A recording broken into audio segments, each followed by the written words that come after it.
सुनिए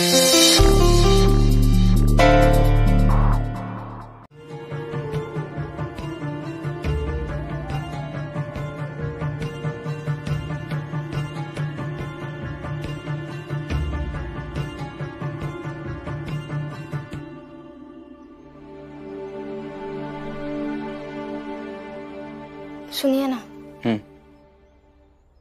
मैंने आपसे एक बात छुपाई है। क्या? बाबा सुबह सुबह उस अधिकारी से मिलने गए थे जिसने आपको ये फाइल दी है। वो उनसे ये कहने गए थे कि वो आपको छात्रवृत्ति के अनुबंध से मुक्त कर दे। इतनी बड़ी बात और तुम मुझे अब बता रही हो? माफ कर दीजिए, बाबा ने मना किया था। इसका मतलब बाबा ने बहुत बड़ा फैसला लिया है।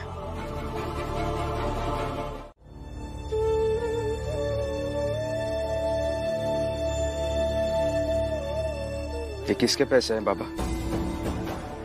चाहे जिसके भी हो, तुमसे मतलब? चले जाओ यहाँ से।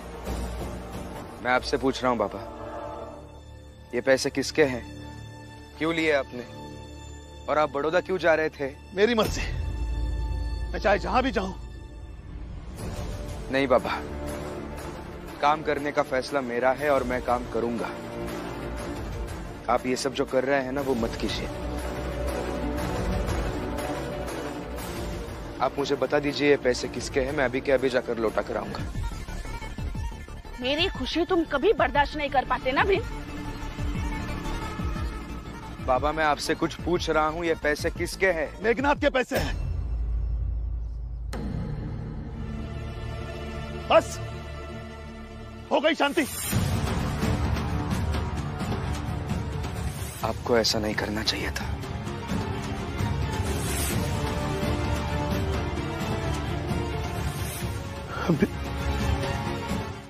मेघनाथ जी, मेघनाथ जी। क्या हुआ? ऐसे चिल्ला क्यों रहे हो? ये पैसे आपने मेरे बाबा को दिए थे, मैं लौटा रहा हूं।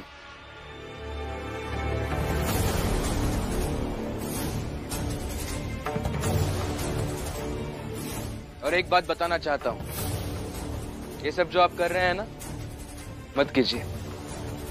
हमें हमारे हाल पर छोड़ दीजिए।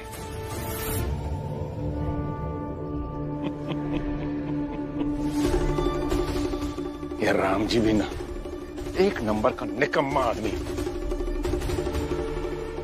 अरे एक छोटा सा काम दिया था आपने जिम में, वो भी ठीक से नहीं कर पाया। मेघनाथ जी, ढंग से बात कीजिए। हाँ, बाबा है वो मेरे, कुछ भी नहीं सुन लूंगा उनके बारे में। और एक बात आप तीनों अच्छे से याद रखिए, आगे से कभी भी ऐसे पैसों की लालच देकर मेरे बाबा को या मेरे घर में किसी को भी मुझसे खिलाफ करने की या मुझसे छीनने की कोशिश मत कीजिए, असफल हो जाएंगे।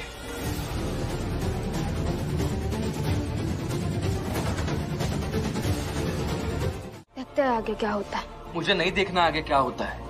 मैं जाऊंगा बड़ौदा, मुझे जाना होगा। यही न्याय है और यही उचित है। आप अभी शांत रहेंगे क्या? तुम बाबा को समझाओ ना जाके। देखना क्या है? भीम ने कभी अपने जिद के सामने किसी की बात मानी है जो आज मानेगा?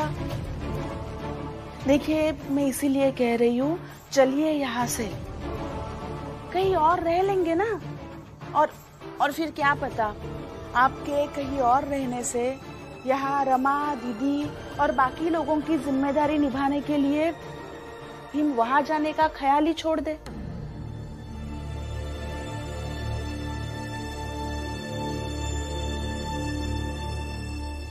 कमाल है ना जीजू भाई, हर बात में अपना स्वार्थ ढूंढ लेती हो, है ना? स्वार्थ नहीं, पति ढूंढती हूँ हर बात में, क्योंकि जीवन में मुझे कभी पति मिला ही नहीं ना, इसलिए। ठीक है, अगर भीम का इरादा नहीं बदला तो मैं तुम्हारे साथ चलूंगा, क्योंकि भीम को रोकने की मैं हर तरह की कोशिश करूंगा, हर तरह की।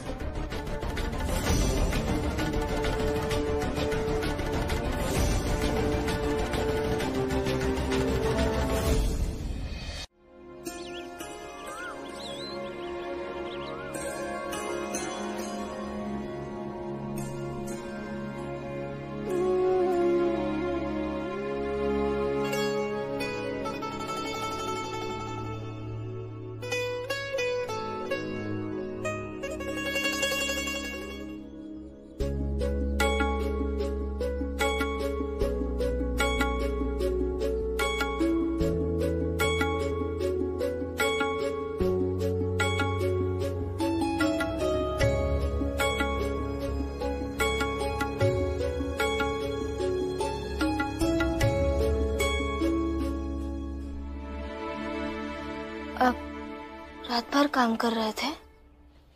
हाँ रमा, ये सब जल्द से जल्द खत्म करके उन्हें देना है, तभी तो मैं बड़ौदा जा पाऊंगा।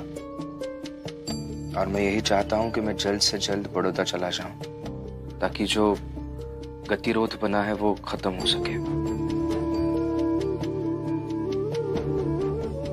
आपको एक बार बाबा के पक्ष में खड़े होकर नहीं सोचना चाहिए क्या? नहीं, क्योंकि बाबा के पक्ष में खड़ा होकर सोचूंगा तो ये राम जी बस ऐसे ही चुप्पी मार के बैठे रहेगा और भीमराव काम करने के लिए महाराज के पास बड़ौदा चला जाएगा। और एक बार अगर वो महाराज के पास चला गया तो उसकी पहुंच महाराज तक हो जाएगी।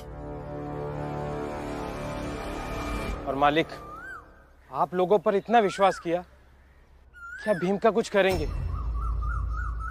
लेकिन आप कुछ नहीं कर पाए। और अगर एक बार भीम बड़ौदा चला गया तो हम सब की क्या, तो आप सबको भी नहीं पूछेगा। और मालिक, अगर वो आप सबको नहीं पूछेगा तो हमारी स्थिति क्या होगी? ज्यादा बोल रहे हो तुम दोनों। क्या बोला रहे हैं? मुझे नहीं पूछेगा, मेघनाथ को नहीं पूछेगा, वो इतनी औकात हो गई उसकी। वो मुझे पूछेगा या नहीं पूछेगा ये तो बाद में निपटूंगा मैं उससे। तो तुम दोनों की क्या स्थिति होने वाली है ये अभी दिखाता हूं मैं। अरे मुंह क्या देखा, मार इनको। साहब औकात हो गया अपनी ये। साहब मारिए मत, हम तो बस बता रहे हैं। मालिक, अच्छा हमें बताओगे? रुको, हम बता दे। जी इधर दीजिए।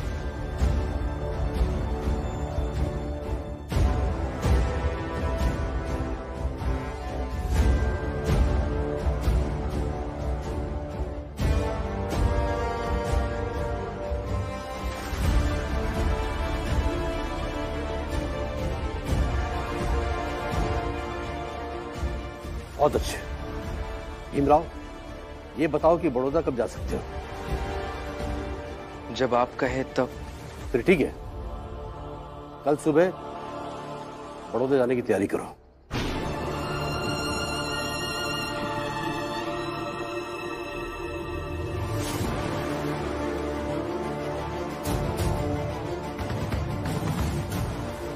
हम कल सुबह सुबह आएंगे तुमको लेने के लिए, तो तैयार रहना। जी, मैं कल सुबह तैयार रहूंगा। तुम जा सकते हो।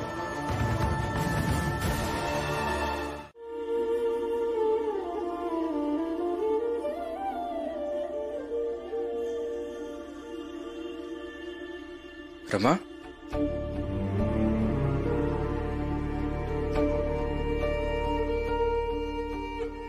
रो रही हो क्या?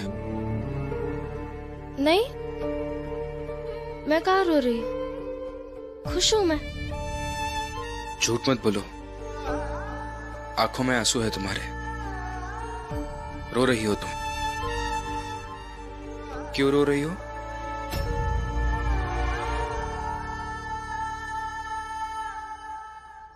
दुनिया भर की बातें समझ जाते हैं आप। अगर ये नहीं समझते कि आपकी पत्नी क्यों रो रही है, आप ही कहते हैं ना कि बड़ा वही है जो दूसरों के माथे की शिकन देखकर उसका दर्द समझ जाए। आपको तो आपकी पत्नी क्यों रो रही है देखकर भी नहीं समझ रहा है। आप क्यों दुनिया के लिए इतने समझदार है और मेरे लिए इतने बुद्धू बन जाते हैं। अपना हाथ आगे करो।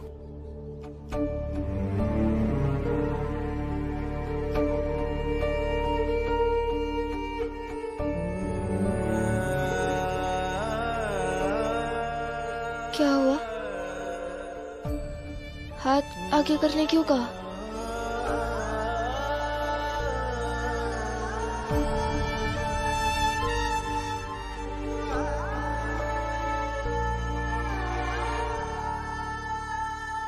क्या है ये? जो मैंने दिया है उसे संभाल कर रखना। क्या दिया है आपने? कुछ भी तो नहीं है। है जिम्मेदारी, अपनी जात की सुरक्षा की जिम्मेदारी। रमा, मैं ये कभी नहीं कहूंगा कि खुद को खतरे में डालकर मेरी जिम्मेदारी निभाओ, लेकिन मैं तुमसे ये उम्मीद जरूर करूंगा कि हमारी जात के लिए और हमारी जात के लोगों के लिए जितना भी कर सकती हो उतना करो, क्योंकि भीमराव के ना रहते हुए तुम विश्वास हो उन सबका, तुम ताकत हो।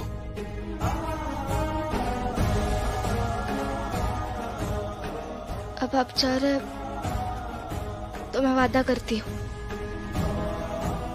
कि आपकी दी गई जिम्मेदारी मैं जरूर निभाऊंगी, हर कीमत पर निभाऊंगी। नहीं रमा, खुद की जान दांव पर लगाकर कुछ नहीं करोगी तुम, और इसीलिए कीमत में तुम्हारी सुरक्षा नहीं होनी चाहिए।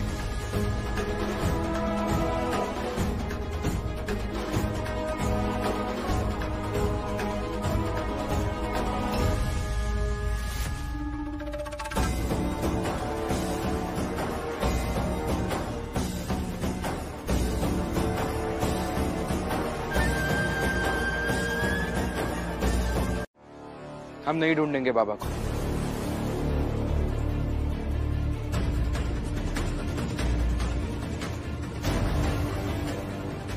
बाबा को जो दवाइयां लेनी थी वो खत्म हो चुकी है ना? हाँ, बंद हो गई है।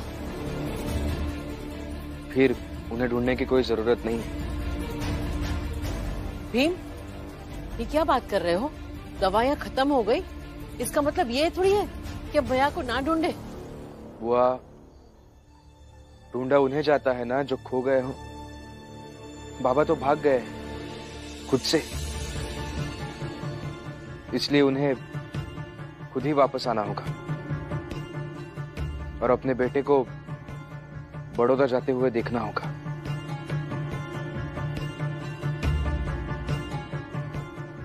मगर भीम भाव, आप तो जानते हैं ना बाबा अकेले नहीं गए हैं, आई भी है उनके साथ। और आप तो उन्हें अच्छे से जानते हैं, वो बाबा को कभी घर पर आने नहीं देंगी, कुछ भी कर सकती है वो। भीम, करुणा सही कह रही है। हम जानते हैं ना जीजाबाई को, वो कभी भी ये नहीं चाहेगी कि भैया हम सबके साथ रहे। चलिए ना भीम बाबू, इससे पहले आई बात को और बिगाड़ दे, हम जाकर बाबा को ढूंढकर घर ले आते हैं। भाभी, जीजाबाई जी चाहे जो कर ले, लेकिन बाप बेटे के रिश्तों के बीच की भावनाओं को नहीं तोड़ सकती है। इसलिए बाबा को खुद ही वापस आना होगा और अपनी आंखों के सामने मुझे काम करने के लिए बड़ौदा जाते हुए देखना भी होगा।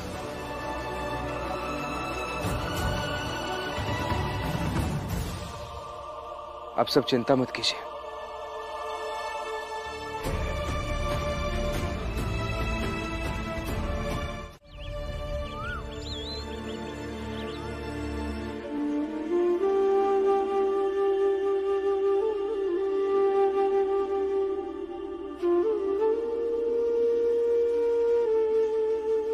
भीम, अगर तुम चले गए तो शायद बाबा कभी लौट कर ही ना आए।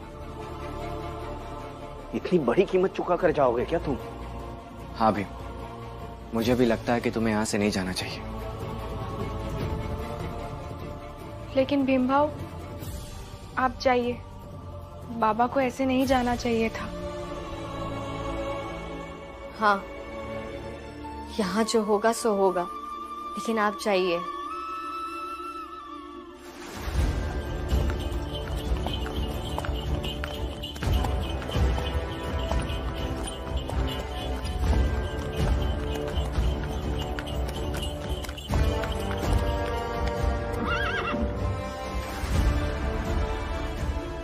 मुंशी जी। जी।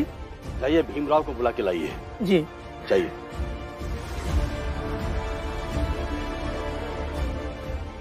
कोचवान, बग्गी को वापस घुमा लो।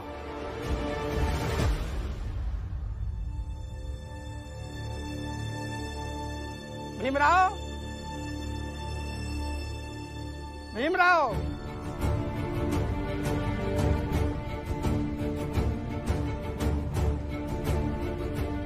भीमराव, जल्दी बाहर आओ।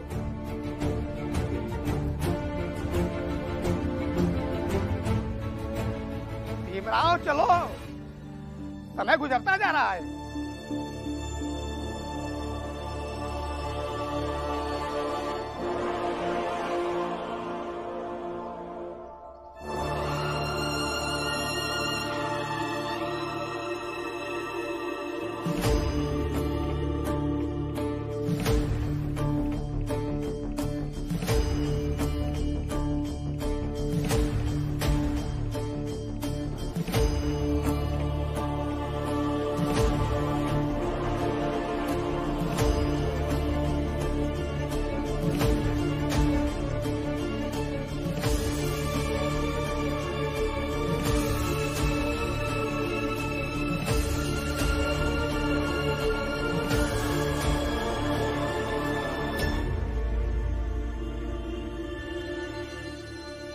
राम जी गुस्सा होकर कहीं भाग गया है, क्योंकि वो नहीं चाहता है कि भीमराव महाराज के यहाँ काम करे। तो मुझे नहीं लगता है कि भीमराव जाएगा। जाएगा।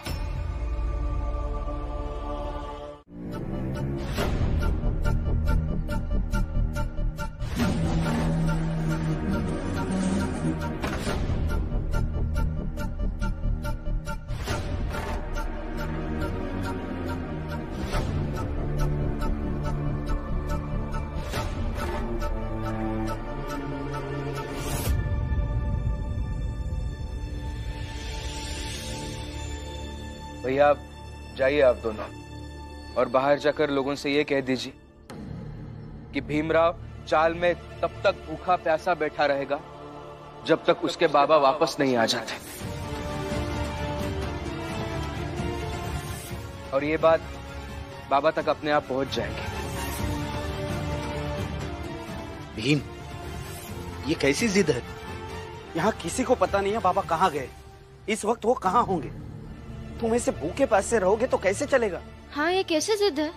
आप ऐसे कैसे रहेंगे? जिद नहीं है ये तरीका है बाबा को वापस लाने का। वो मेरी वजह से घर छोड़ के गए हैं ना, तो मेरी ही वजह से उन्हें वापस भी आना होगा। बाला भैया आप चिंता मत कीजिए, आप जाइए।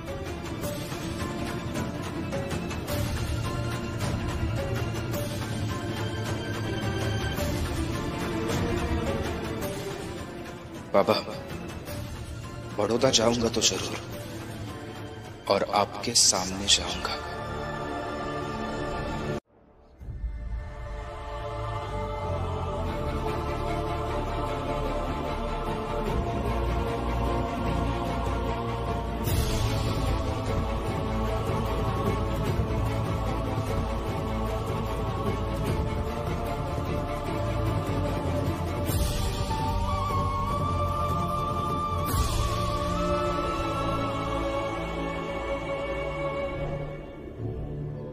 है ये राम जी?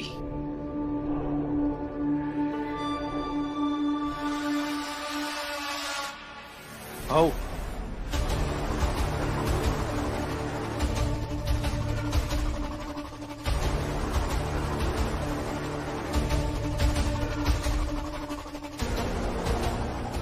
ये देख,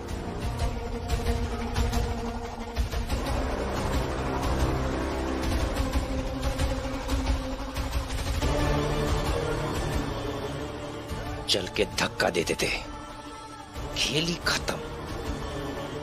और गिरकर जो मरते हैं ना भाऊ, अक्सर उसे आत्महत्या ही कहा जाता है। चलिए।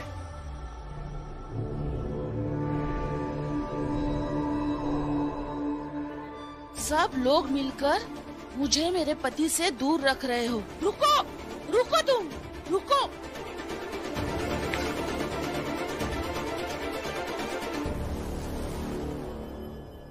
आज तो किसी भी तरह उन्हें मना कर मैं तो जबरदस्ती लेकर जाऊंगी,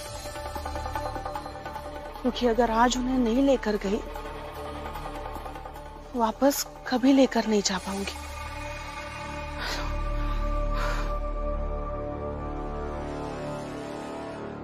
अगर राम जी को भागना होगा तो वो कब का ट्रेन पकड़ के भाग गया होता।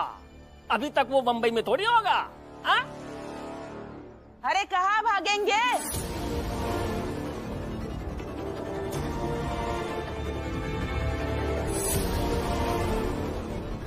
हाँ? कहाँ भागेंगे? उनके जीवन में भीम से बढ़कर कोई है ही नहीं, और ना ही वो जाना चाहते, इसलिए आ गए लौटकर।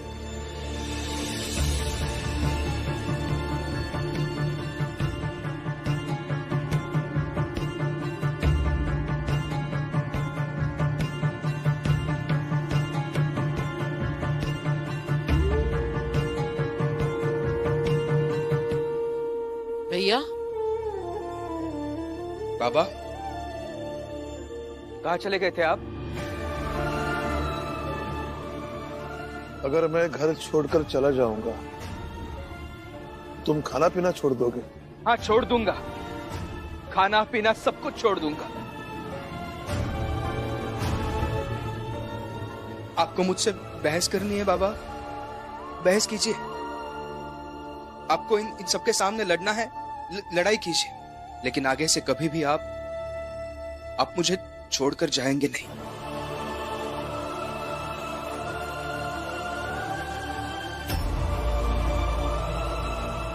हाँ बाबा, उस दिन आप ही ने मुझे समझाया था ना कि जितनी लड़ाई करनी है यहाँ रहकर करो, लेकिन घर छोड़कर जाना सही नहीं है, और आप खुद ही चले गए।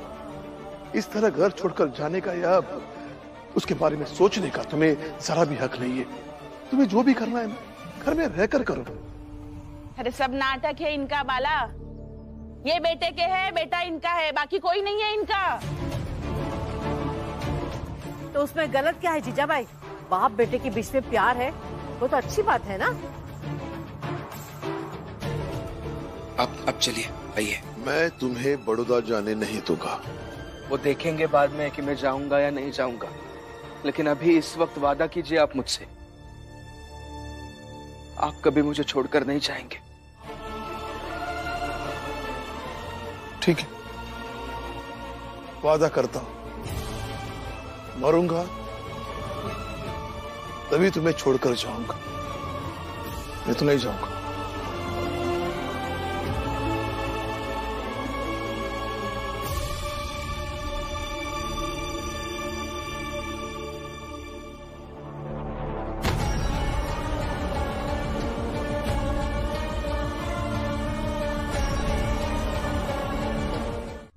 ताकि आप सबको मैं दिखा सकूं अपने बच्चों की हालत। बच्चों, आ गया। और कपड़ा हटाकर अपनी चोटें दिखाओ इन सबको। ध्यान से देखिए मेरे बच्चों की हालत।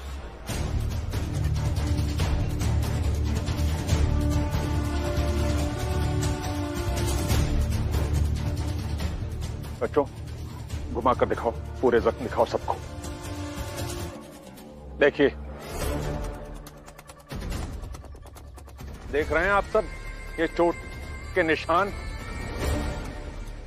जानते हैं मेरे बच्चों के बदन पर ये चोटें किसने दी हैं?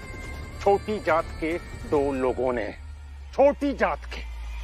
भीमराव के दोनों भाई बाला और आनंद ने दिया है सब।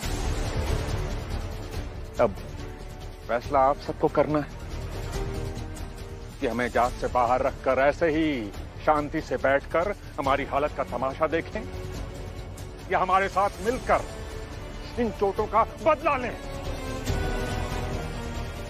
देखिए, मेरी बस इतनी प्रार्थना है कि मेरे बच्चों के आंसुओं को एक तराजू पर रखकर ही कुछ भी सोचिएगा या फैसला लीजिएगा।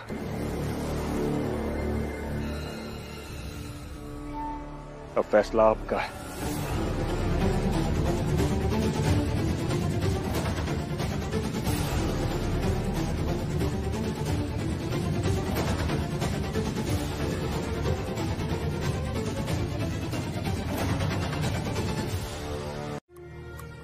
कि सही क्या है?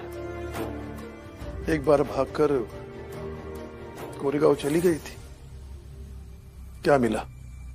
अंत में लौट कर आ ही गए। हाँ, आ गई लौट कर मैं, क्योंकि मुझे लगा था कि ये घर मेरा है, आप मेरे हो। लेकिन अब ऐसे लगता है कि मैं विधवा ही ठीक थी। मुझे आपके साथ शादी करनी ही नहीं चाहिए थी, क्योंकि जब रिश्ते बनते हैं ना तब उम्मीदें पैदा होती। ना शादी होती, ना पति होता, और ना ही मेरा पत्नी बनने का सपना फिर से जगता। सारे सपने जल गए मेरे। नहीं, जल नहीं गए।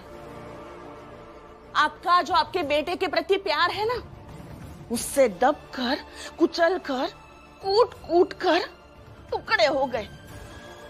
बुरादा बन गया है मेरे सपनों का।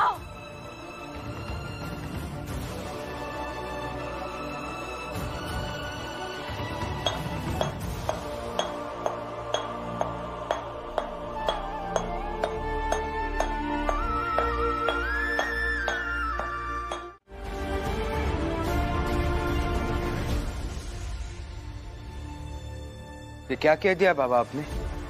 आपको अंदाजा भी है कितने पैसे होंगे? चाहे जितने भी लगे, एक मौका मिला है, इस मौके का फायदा हम हर हाल में उठाएंगे। आप समझने की कोशिश तो कीजिए, इतने सारे पैसे हम नहीं इकट्ठा कर पाएंगे, बहुत पैसे हो जाएंगे बाबा। तुम अंदर जाओ, मुझे जरा सोचने दो कि हमें क्या करना है। जाओ अंदर जाओ।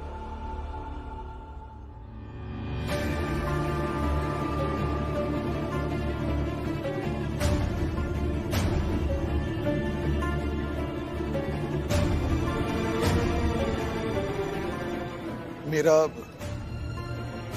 हम भीम को हर हाल में विदेश पढ़ने के लिए भेजेंगे।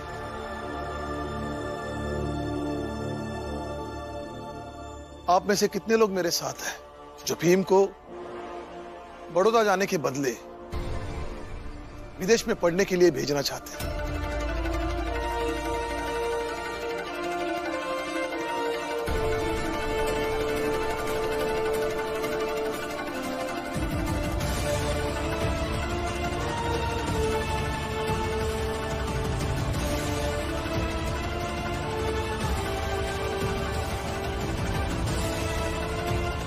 मतलब आप सब लोग मेरे पति के बड़ौदा जाने के खिलाफ थे। अभी तो आप विदेश जाने के भी खिलाफ है। मतलब आप पक्ष में है बड़ौदा जाने के। सब एक जैसे ही हुए हैं ना?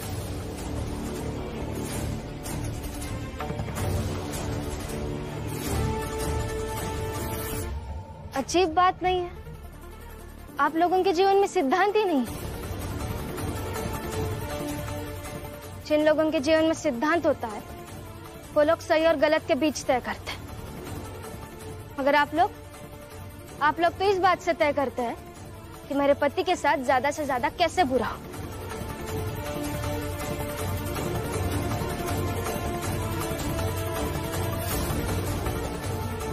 यानी कि भीम भाव के जीवन में आगे क्या होने वाला है, इससे तय होता है कि आप लोग को आगे क्या करना है। मतलब भीम भाव आप सबके जीवन को निर्धारित करते हैं।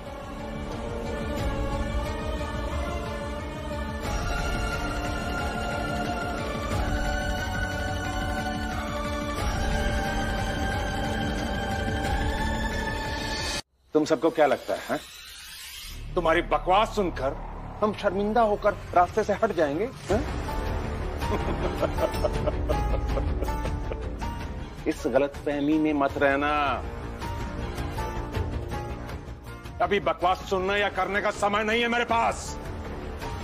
अभी तो हम सब मिलकर तुम में से किसी को भी 5 रुपए भी कमाने नहीं देंगे।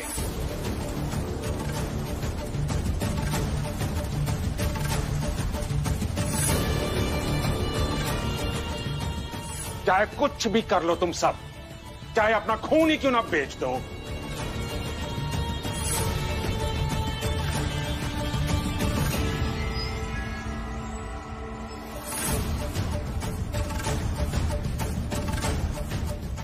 ठीक है, फिर हम भी देखते हैं कि आगे क्या होता है।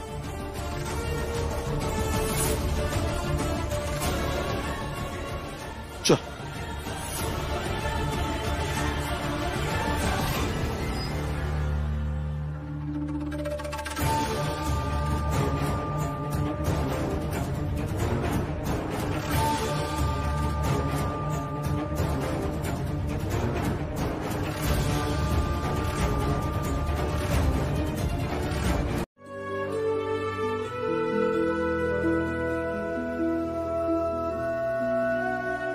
रमा, मैं वही भीमराव हूं जिसे पैदा होते ही लोगों ने दुत्कारना शुरू किया, खुद से हमेशा दूर रखना चाहा। लेकिन मेरे जीवन में मुझे ऐसे गुरु मिले जिन्होंने मुझे इस लायक बनाया कि आज बड़ौदा के सयाजी महाराज भी मुझे अपने पास बुलाना चाहते हैं।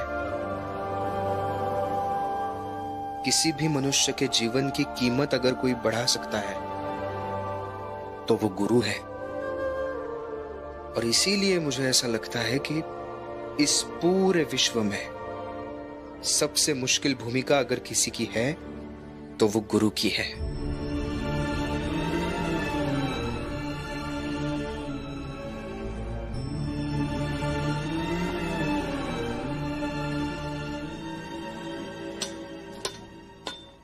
वहां ठीक से देखो रमा, एक गुरु को कोमल बनना पड़ता है अपने शिष्य के मन को पढ़ने के लिए, अपने शिष्य के भाव को समझने के लिए। लेकिन उसी कोमल गुरु को उस हथौड़े की तरह सख्त भी बनना पड़ता है ताकि उस लोहे की तरह अपने शिष्य के आकार को मोड़ दे सके।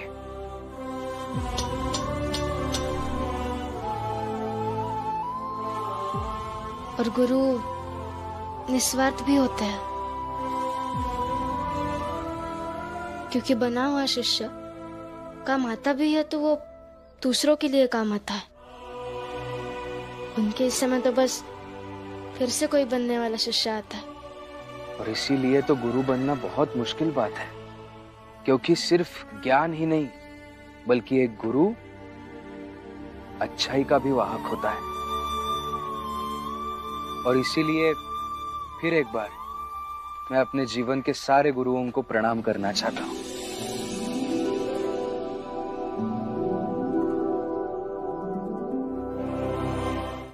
माफ कर दीजिएगा मुझे।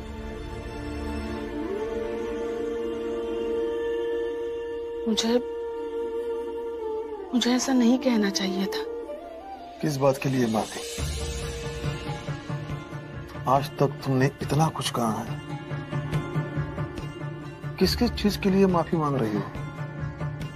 बाकी सब जो मैंने कहा है उसके लिए ना ही मुझे अफसोस है और ना ही माफी। माफी तो बस इस बात की है, मुझे ऐसा नहीं कहना चाहिए था कि मैं विधवा ही ठीक थी।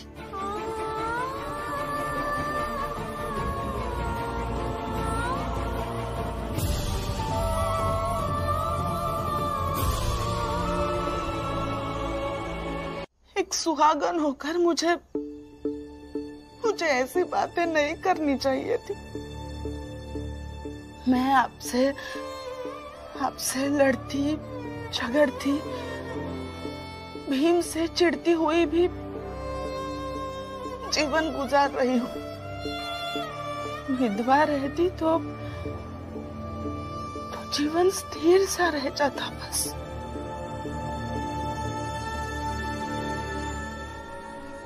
सुनिए, आया अंदर रो रही है, जल्दी चलिए ना। क्या?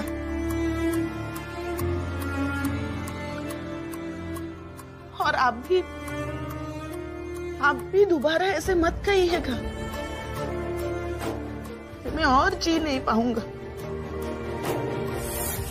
जीने की मेरी अभिलाषा कम हो गई।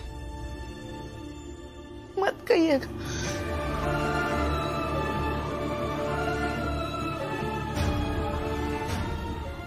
देखो जीजा भाई, मैं झूठ नहीं बोलूंगा, थक गया हूं।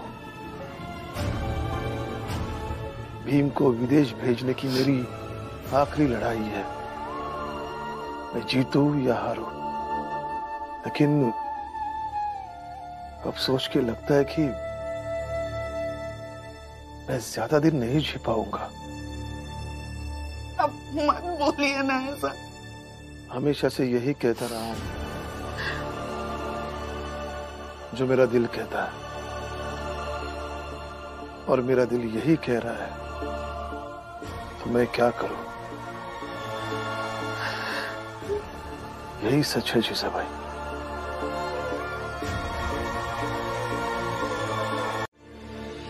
आनंद, ऐसे हम जब भी काम ढूंढने जाएंगे और तब ये मेघनाथ और उसकी ऊंची जात वाले रोज हमारे पीछे आएंगे, तो ना तो हमें कोई काम देगा और ना ही हम पैसे कमा पाएंगे।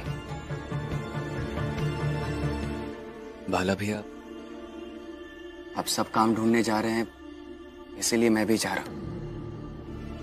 लेकिन भीम ने तो इतनी पढ़ाई कर ही ली है जिससे वो अच्छा काम कर सकता है। मुझे लगता है कि उसे महाराज के यहाँ काम करना चाहिए था और आगे बढ़ना चाहिए था। फिर जो भी वो सुधार की या समाज को आगे ले जाने की बात करता है वो करता रहे। लेकिन नहीं, फिर एक नई बात, अब बाबा उसे विदेश भेजेंगे।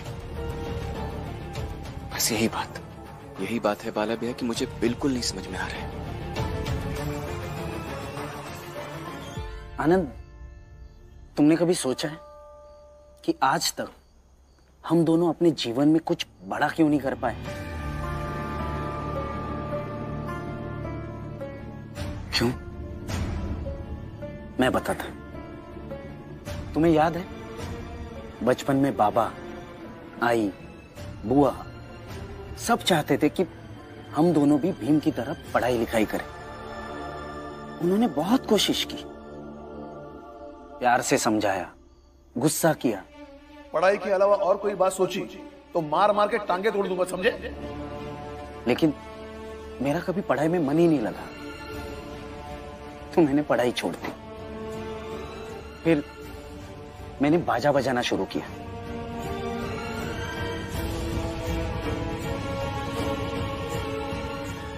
कुछ दिन तक बाजा बजाया भी, लेकिन फिर मेरा उससे भी मन भर गया।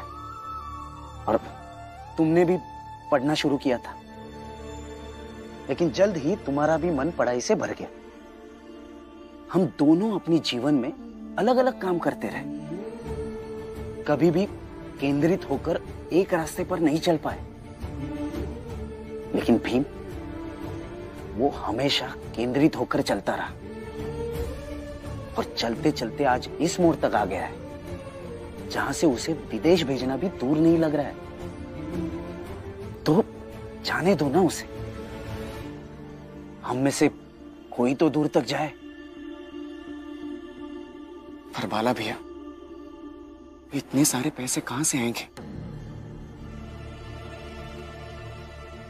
बाला,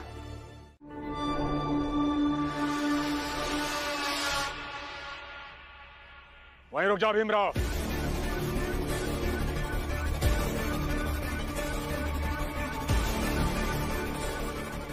तुम्हारे समर्थक तो चुपके से काम ढूंढने निकल गए, पर तुझे हम काम के लिए जाने नहीं देंगे। भीमराव, अगर एक कदम भी आगे बढ़ाया ना तो मुझसे बुरा कोई नहीं होगा।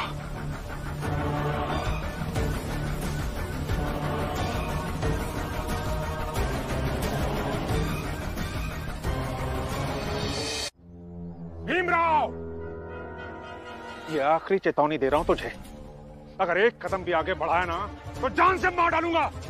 यहीं से वापस लौट, चल जाओ। मेघनाथ जी, मेरे सारे समर्थक अपना घर बार छोड़कर काम ढूंढने, पैसे कमाने के लिए गए हैं। अपना घर छोड़ने का दर्द, भूखे पैसे रहने की तकलीफ, इस सब के सामने मुझे मेरी जान की परवाह नहीं है। लेकिन आप सब एक बात याद रखिए, जो लोग मुझे विदेश भेजने के लिए अपना सब कुछ छोड़ सकते हैं, अगर मुझे कुछ हो गया तो वो आप सबके साथ क्या कर सकते हैं। और उन सब के लिए इस बात का पता लगाना मुश्किल नहीं होगा कि मेरे साथ बुरा किसने किया है।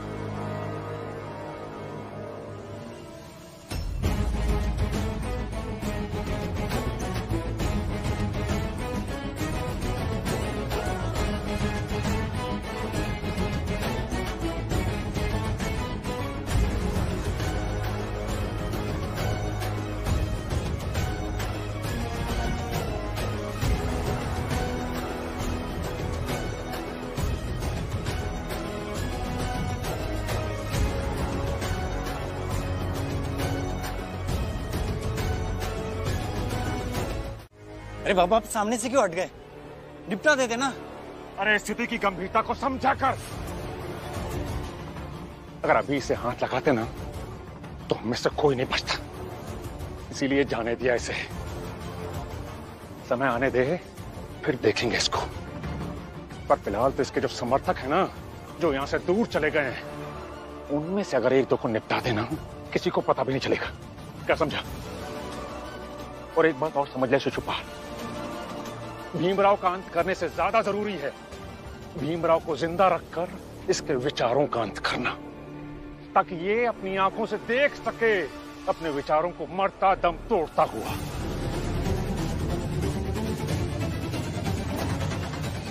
मेघनाथ सही कह रहा है, हम इसकी बातों से पूर्णतः सहमत हैं। क्यों भाइयों?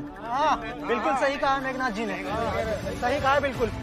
तो फिलहाल के लिए इस भीमराव को भूल जाओ और इसके समर्थकों को ढूंढो कि वो कहां चले गए, और जहां मिले वहीं एक दो को निपटा दो।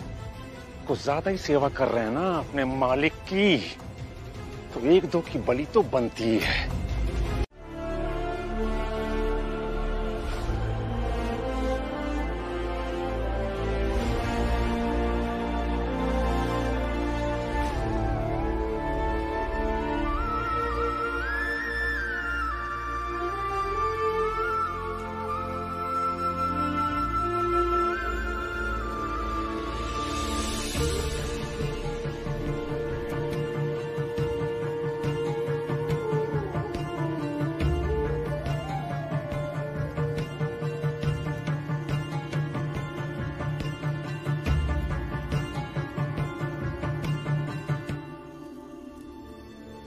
करुणा दीदी, खाना पक जाएगा तो आप इसे उतार दीजिएगा। मैं रमा के पास जाती हूँ।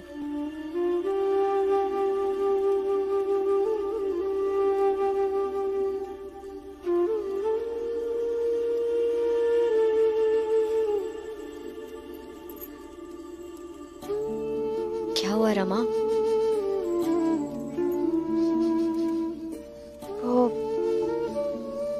मुझ पर गुस्सा कर रहे होंगे। पहली बार मैं उन्हें बिना बताए घर से निकली हूँ। भीम भाव बहुत समझदार है, वो गुस्सा क्यों करेंगे? दीदी, पति पत्नी के रिश्ते में समझदारी से ज्यादा भावनाएं होती है। मैं जानती हूँ जरूर मुझ पर गुस्सा कर रहे होंगे।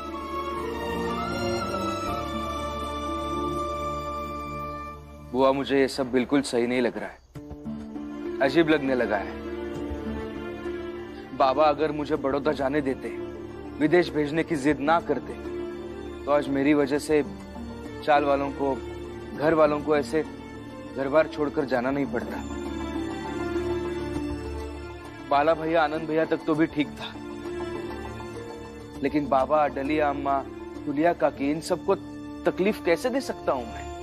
गए तो गए, बताकर भी नहीं गए कहां गए हैं, कहां होंगे, कैसे होंगे, किस हाल में होंगे, कुछ पता नहीं है। गुस्सा आ रहा है अभी मुझे बुआ, समझ में नहीं आ रहा है कि मैं करूं क्या। ढूंढने निकलूंगा तो कहां जाकर ढूंढूं पूरे बंबई में? आपको पता है ना कहां गए? आप बता क्यों नहीं रही है? प्रेम, मुझे नहीं पता बेटा। मैं सिर्फ इतना जानती हूँ कि वो लोग सब मेघनाथ और ऊंची जात के लोगों से कहीं दूर गए हैं, और तुझे उनको क्यों ढूंढना है? ढूंढकर मिलेगा भी क्या? देख, उन्हें अपना काम करने दे, तू अपना काम कर।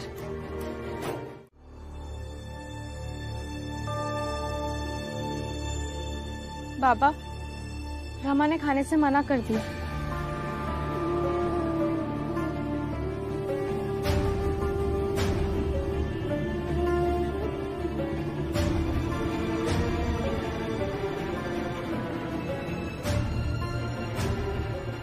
रहने दे उसे, वो नहीं खाएगी। रमा की मुसीबत यह है कि उसका पति हमारे जात के लिए लड़ने वाला नायक भी है। उसे हर समय अपने पति में पति और नायक दोनोदोनों को साथ साथ देखना पड़ता है। बहुत कम समय मिलता है जब वो सिर्फ पत्नी बनकर रहती है। रहने दो उसे, तुम खा लो, बैठो बैठो बैठो।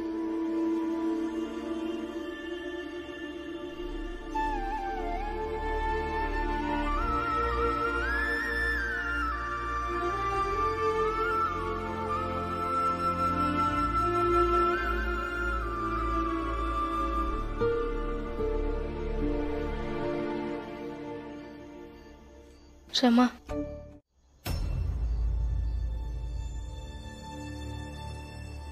बाबा,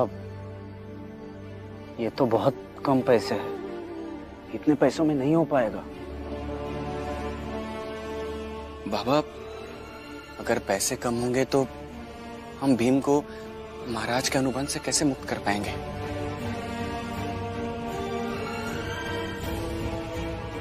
हम सबने मिलकर पूरी जान लगा दी, सबने मिलकर कोशिश की, दिन रात काम किया, भूख में दर दर भटके, लेकिन सब मिलकर भी उतने पैसे जुटा नहीं पाए। गरीब आदमी के सपनों की कीमत इतनी कम क्यों होती है? बाबा, कम से कम हमें इस बात की खुशी होनी चाहिए कि हमने हार नहीं मानी, हमने अंत तक कोशिश की। अब नहीं हुआ तो नहीं हुआ। अरे कैसे नहीं हुआ तो नहीं हुआ? भीम बड़ौदा चला जाएगा और मैं ये हरगिज होने नहीं दूंगा, नहीं दूंगा बाबा, नहीं होने दूंगा। बाबा, रमा, कुछ देर के लिए बाबा को अकेले छोड़ देना ही सही रहेगा। उन्हें समझा के, उनसे बात करके अब कोई फायदा नहीं है। क्योंकि ये जितने पैसे हैं, इनमें बहुत सारे पैसे जोड़ेंगे तब भी पर्याप्त पैसे नहीं हो पाएंगे। भीम, क्या पता वहां पर कोई चमत्कार हो और पैसे जुड़ जाए। नहीं बुआ, चमत्कार पर मुझे विश्वास नहीं है। अब जो होगा सो होगा। और वैसे भी कल सुबह तो पता चल ही जाएगा क्या होने वाला है।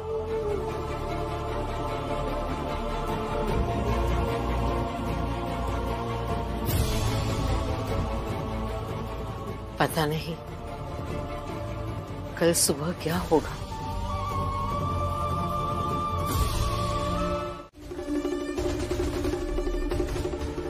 क्या बोल रहा है तू? विदेश जाने भर के सारे पैसे जोड़ लिए? अरे पैसे घट रहे थे, अगर भालू जी ने अचानक से बहुत सारे पैसे निकाल कर दे दिए। मालो जी? पता नहीं कहां से लेकर आया। कह तो रहा था कि कुश्ती खेलने पर मिला, लेकिन मुझे तो लगता है किसी के चुराए होंगे। मुझे ले चलोगे वहां? कल रात किसी ने मुझे अस्पताल पहुंचाया और जब मैं होश में आया तो मेरे बैग से कुछ पैसे गायब थे। अब चलिए। एक मिनट, हम भी साथ चलते हैं। चलो। चलिए मालिक। देखिए सेठ जी, आपके जितने भी पैसे होंगे आप ले लीजिए। लेकिन भीम, मेरी पूरी बात तो सुनो। मैं बात करता हूँ सेठ जी से। सेठ जी, मेरे दोस्त के लिए पैसों की बहुत जरूरत है। आपकी जिंदगी खतरे में थी तो मैंने मदद की थी ना। मैं आपसे विनती करता हूँ सेठ जी, इसकी भी मदद कर दीजिए। मुझे नहीं करनी मदद। पहले पैसे चुरा लाए और अब मदद मांग रहे हो।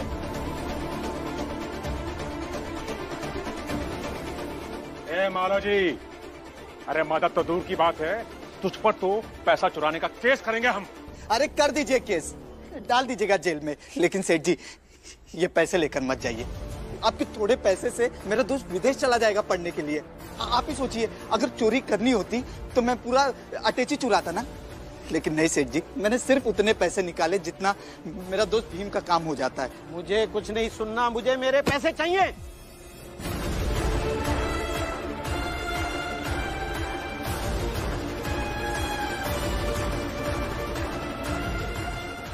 सेठ जी, मैं आपका पैर पकड़ता हूँ सेठ जी। मत, मुझे दूर हट तो। मैं आपकी पूरी जिंदगी गुलामी करूंगा सेठ जी। मेरे दोस्त पे एहसान कर दीजिए सेठ जी। सेठ जी, सेठ जी। मालू, उठो। सेठ जी, कृपा करके मदद कर दीजिए ना। हाँ सेठ जी, हमको अपने यहाँ काम पे रख लो। हम काम कर करके सब पैसे चुका देंगे। हाँ सेठ जी, थोड़ी सी मदद कर दीजिए। सेठ जी, कृपा करके मदद कर दीजिए ना। हाँ सेठ जी, थोड़ी सी मदद कर दीजिए। मेरे चंद पैसों के लिए कैसे गिड़गिड़ा रहे हैं सब। कितना अच्छा लग रहा है अपने सामने तुम लोगों की औकात को देख के।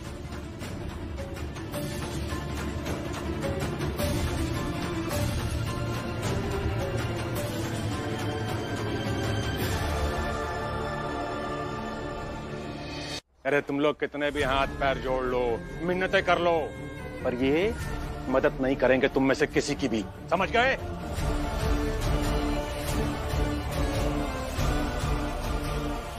दारू बेच के पैसे कमाते ना आप। उस अटैची में आपके धंधे के कागजात भी मिले। उसे देखकर पढ़कर समझ में आया कि कौन कौन से गलत काम करते हैं आप लोग। और इस मेघनाथ के दारू की धंधे की पूरी कथा तो मैं जानता हूं। इतने पाप से पैसे कमाए हो और 2 पैसे अच्छे काम के लिए खर्च करने के बजाय हमारी औकात पर हंस रहे हो। और बताना जरूरी नहीं था। एक दिन सुबह उठता हूं और पता चलता है कि रमा है ही नहीं घर में। उसके बाद एक एक पल अधूरा लगने लगता है। सुबह खाली लगने लगती है और दिन बेसहारा। और फिर एक सप्ताह तक पता ही नहीं चलता रमा कहाँ है, कैसी है। मुझे कैसा लगा, मैंने क्या महसूस किया, सिर्फ मैं जानता हूं। और फिर ऊपर से तुम अभी आके ऐसे कान पकड़कर कह दोगी कि मुझे माफ कर दीजिए, तो मैं सब भूल जाऊं। अभी आपकी तरह अधूरी ही जी रही थी मैं। हर दिन यही सोचकर रोना आता था कि आप कैसे होंगे। कहीं आई के साथ आपकी बहस तो नहीं हुई होगी ना? कहीं कहीं आपकी तबीयत तो खराब नहीं हुई होगी ना? मगर क्या करती, आपके लिए गई और अब से दूर रहने के दुख को झेलती रही। और आपको विदेश भेज के मुझसे ही दूर करने के लिए पैसे भी कमाती रही।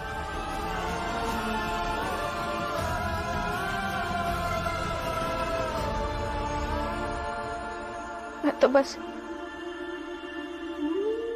एक हफ्ते के लिए आपसे दूर थी, अब तो पता नहीं कितने दिनों के लिए जा रहा है। और ये भी नहीं पता कि कब लौट कर आएंगे।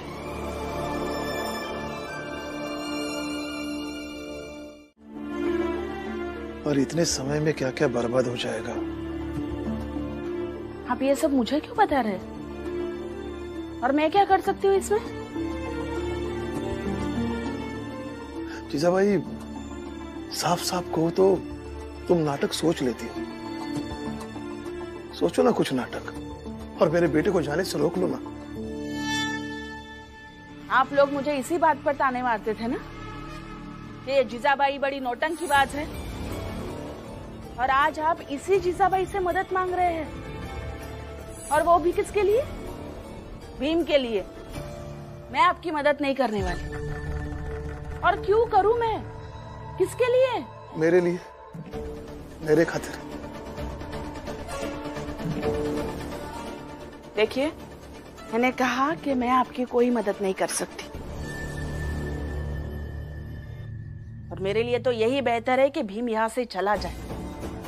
कम से कम शांति तो मिलेगी, और वैसे भी उसके रुकने ना रुकने से मुझे कोई फायदा नहीं होगा। अगर तुम्हारा फायदा हो तब भी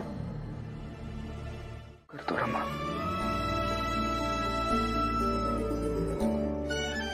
सिर्फ कान में पकड़िए, अच्छे नहीं लगते हैं आप। और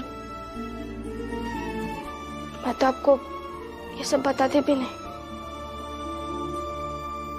अगर आप ही गुस्सा हो गए मुझसे तो मैं क्या करती? और पति जा रहा हो और गुस्से में जा रहा हो, पत्नी को अच्छा थोड़ी लगेगा।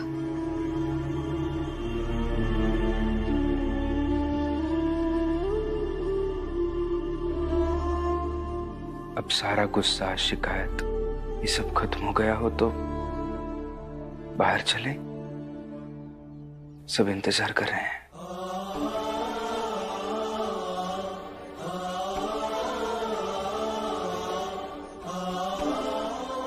आपके हाथ का घाव तो ठीक हो गया? ठीक हो गया। अब सयाजी महाराज के ऑफिस में जाकर अच्छे से काम कर पाऊंगा।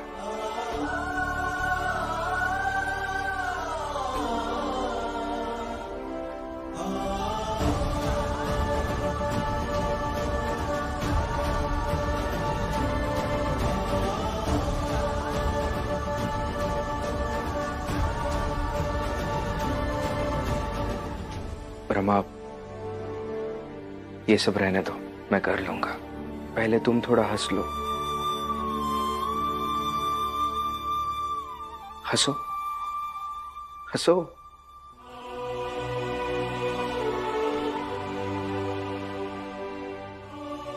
अब बिना भीमराव के इस चाल में रहने की आदत डाल लो।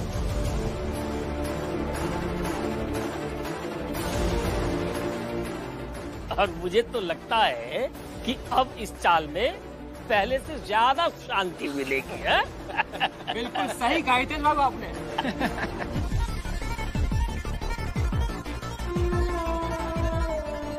शांति तब रहेगी ना जब आप चुप रहेंगे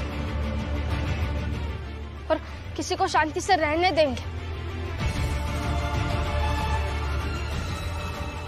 अगर इतना ही शांति का अनुभव हो रहा है तो जाइए, अपने कमरे में जाइए, फिर यहाँ से बाहर चले जाइए, लेकिन अभी यहाँ कुछ मत बोलिए। बाकी आपकी बातें सुनने में हमें कोई रुचि नहीं।